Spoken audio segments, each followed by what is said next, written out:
Catus Maximus here. Just a little video about this Milwaukee jab saw. Actually, I don't think they even have a part number. They have a safety warning on it.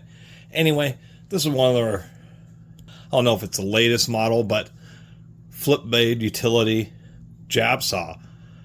These types of saws are called jab saws because they're commonly used to poke through drywall and cut out for like a power outlet or something like that. But they've just become more of a utility saw. This is a flip type. We have a press button lock. It locks in the closed position. And there's quite a bit of resistance or friction with the mechanism, so they don't really need it to lock in the closed position. And it locks in the open position. They are missing the unfortunate 30-degree or so position, which is actually pretty common. When you have it all the way open, I will give them credit for, one, having a metal switch here, but it operates a retracting pin.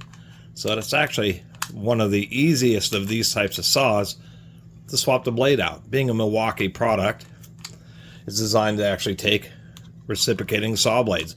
Although I believe you can put hacksaw blades, at least in some of these types of jab saws. Others you can't. What I mean is, like on this Lennox, it actually has a special provision in the handle to put a hacksaw blade into. Now this Lennox is probably one of the better ones because we have a little knob here to flip. Well, I have too big of a blade. The one drawback of the Lennox is it isn't really designed for thick blades, but this actually happens to be about 40 degrees. But many of these have this position, and it's for two reasons. One, if you want to get up close to something, you can flip the blade upside down and saw close. It also allows you to pull downwards and actually get a more aggressive cutting action, as well as just change the ergonomics because you're pulling more this way on the handle rather than this. And so it's disappointing that Milwaukee did not include that provision. That's actually pretty common. Here's an old MXZ, which is similar to how the Lennox is built. And it's the same thing. We have a 45 degree and we have a 90 degree. I kind of like the deep finger cutouts on this one. So if you're using it in this position and pulling on it, you still have, a good solid grip. And I think that's something that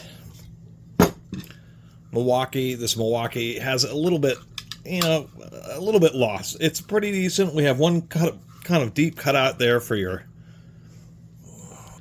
it works for your little finger as well as helping pull out the blade. But if you're doing some pretty heavy pulling, maybe with a slightly coarser blade, it's going to be a little more fatiguing because you're going to have to spend just a little bit more energy gripping onto it. Now, actually, I did want to find out, because we do have one of these thicker blades, is I would assume, being a Milwaukee, that it would accept these types of blades a little bit. It generally does.